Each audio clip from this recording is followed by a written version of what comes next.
is just fantastic. On Twitter, YouTube, I have of late, and yes, this is going to be a bit of a ranty video, forgive me, but I want to get some things out of my system. On Twitter and YouTube, I have been very vocal about my disdain towards people stealing others' content. On TikTok and YouTube, for example, that has come at the cost of AI-generated channels, people botting, farming for clicks, stealing TV shows, music, basically making it seem like and personal content, like they've done something transformative. They have abused the system, and I have unrecommended so many and downvoted and left comments telling them they're farming for click hacks that should be ashamed of themselves and should delete their channels, that I finally started getting content again. On Twitter, the landscape ebbs and flows. It is one of the most active platforms, and those I usually interact with more are those that I typically see. Up until about 2 weeks ago. Now, at least once a year, the thoughts have a renaissance. At least twice a year, I get very highly politically charged commentary. Now, depending on the account I use, I have a politics one that's mostly lent towards the left hating the right, which makes very little sense because we don't follow many people over there. I think it's just me and Trups, actually, that follow the account, and we don't have much over there on Moistonian. On the main account, because I follow still some of the more left and right-leaning creators from the anti-SJW days, I see a bit more of an even mix, up until very recently, where the discussion has devolved into race-related. Who should and should not be in power based on the colour of their skin? Who should and should not be in authority based upon the colour of their skin and, of course, their location? The discussion of race on Twitter, or X, is a tricky one to traverse. It's a tricky one to traverse because it will invariably end up in the mainstream and used to paint X as some alt-right pyramid scheme, which will happen, but thankfully the mainstream media is dying, so it will eventually go the way of the dinosaurs, hopefully. Because the mainstream media is trash, they're quick to try and find a way to clickbait their way out of a situation instead of thinking of a long-term plan. It is very odd to me to see creators I once respected now using it to push pro-white rhetoric in such a way that is very, very dangerously close to what is often called racism. But being someone that sits back and watches things unfold, I'm intrigued at the same time to see how this plays out, because there's nothing I can really say to influence that person. There are other things happening as well that have been shared to the likes of platforms like Twitter that have also caught my attention. And this sort of goes back then to where I'm more comfortable. More social political commentary, social current event drama commentary, which is where I've typically resided. Take, for example, Chantel, Foodie Beauty, Big Bees and Me, taking her indefinite hiatus and going an extra step by deleting anything connected with the more recent rage bait.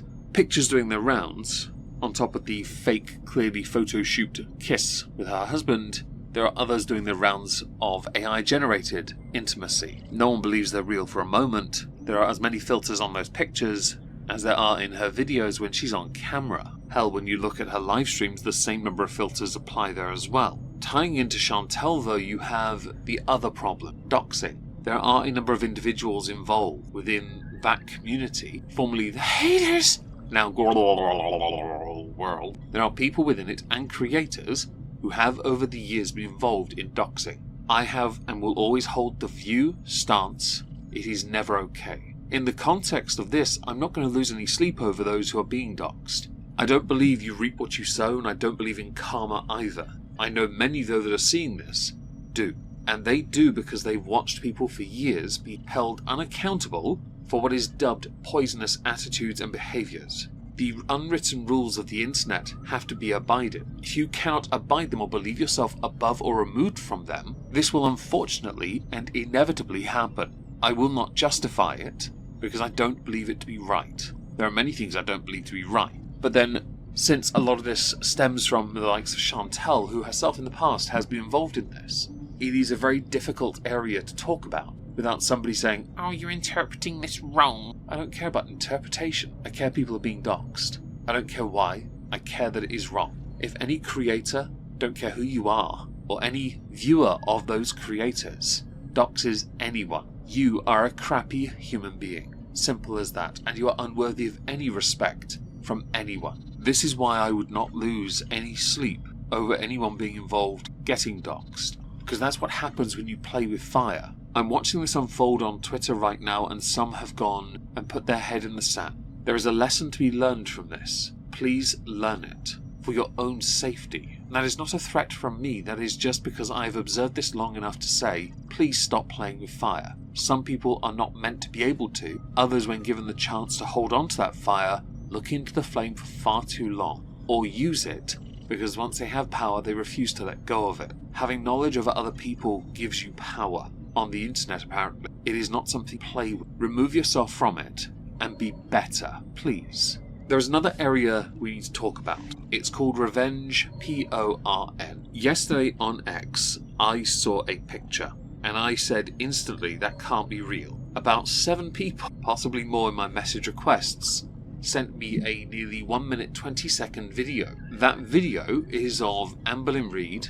I don't know if it's true or not, though, real or not. The graininess to the video quality is very bad. Seductively eating a pudding of some kind. I actually don't know what it is. There is a part where the shirt comes off. There's a part where the support underneath comes off. The picture that everyone on my timeline has seen is the one without the top, without the support, hair covering the 2 items that jiggle. Although, since everything jiggles, can't be certain that the only things being jiggled in, allegedly, the hands of Amberlynn Reid. Now, this is a difficult one because I don't know if it's real or not.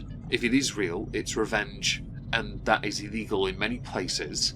It's a very difficult area because, while I'm not going to lose any sleep over this happening, I can't support it happening. And I have to, if it is real, defend Amber. I am left with no choice but to defend Amber. In this instance, if that is true, at time of recording, the only thing I've seen her do is put a Q&A thing in a community post. That's the only thing I've seen. And the majority of the questions there concern her pets, microchipping, and where's Rarity. Some stuff about weight loss, but nowhere near as much as pet-related questions, none of which I expect her to answer. So right now on my social media, it's a bit all over the place, and that's a wonderful thing about social media, really, is that we as consumers of what is considered information get to take in the sights, as it were, whether that be AI generated or Sean Head grainy quality. That's not a dig at Sean Head, it's the fact that a lot of her old videos were done in 480p. They might still be done that way, I can't actually be certain. I don't watch content these days. The reason I want to make this video is to highlight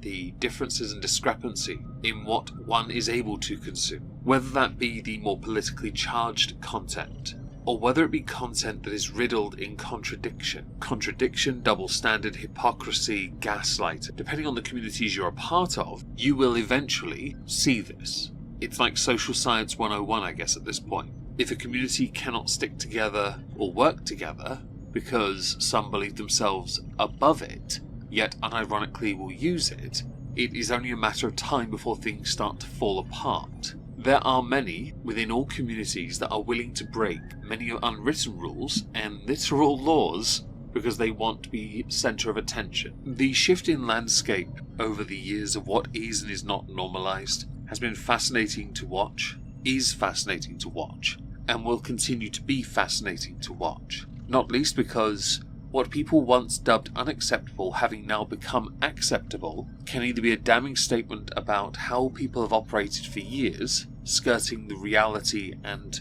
less than, I guess, when it comes to what is or is not a rule, yes? Like, don't be a dick. No one obeys that rule. Will Wheaton was completely wrong about that. Is, as a creator, an interesting one because over 9.5 years on this platform, I've never been okay with judging other people based on their skin colour or what they get to do, immigration policy based on race, and so on. I've never been interested in doxing, I've never been interested in AI, and I am certainly not interested in seeing Amberlynn Reid jiggle 2 parts of her anatomy when everything jiggles on her anatomy. If anyone thinks I'm morally grandstanding, it's not morally grandstanding to hold on to these positions for as long as I have. I'm not trying to, I just want to because this month is winding down. We have, one day left? I just thought, let me have a ramble for a day. And if anyone wants to listen, great. If no one does,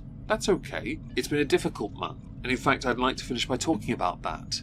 YouTube as a landscape has been quite a tricky one for me. Every year we have made it a point to fully invest ourselves in YouTube, and usually we've improved every year. Our views have gone up. We've smashed it. This year, no. Many of the subjects I spent far too long on didn't do very well at all and underperformed to a level of catastrophe, akin to that of earning minimum wage in 2003 when I was 17, and minimum wage was different then for a 17-year-old anyway. That's not to say the month has been an absolute failure. I'm still blessed enough I can buy my sisters and my nieces and nephews little treats, which is what I wanted to do. What irks me is what YouTube as a platform accepts and tolerates, which is why I wanted to highlight the foodie beauty related and adjacent stuff, because a lot of that has been permitted for us, and it should not have been. The same can be said for what is now happening political shift-wise on YouTube, with what people are posting here, but then shifting immediately to other platforms like Rumble and Kick. BitChute. I like BitChute, by the way.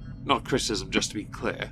I like that platform. People are going there because of freedom to speak, and so people are a bit more frank. It's why I moved my politics streams to Rumble, because YouTube can't be trusted. The shift into people farming for clicks as a market, stealing content off of others, is a video unto itself. In of itself? Yes.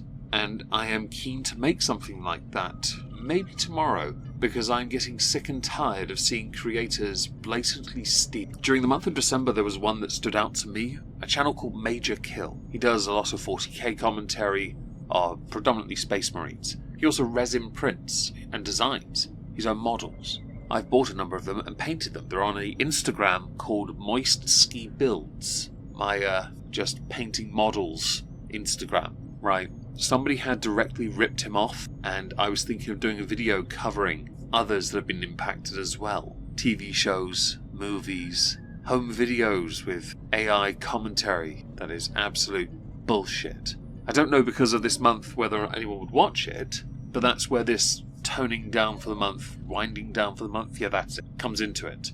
Starting from January, I have no intention of covering Gore World and other stuff like that, unless it's related to end-of-year content. So I do hope you stick around, because I do expect many to not. No offense intended, it's just that's the nature of things. There hasn't been much in the way of YouTube drama that I can get away with covering of late. I've been watching some Dark Viper being a salty little bish, but based on the previous 2 videos I've done on him, I don't think it would be worth me even blinking in the direction of him and making a video on it.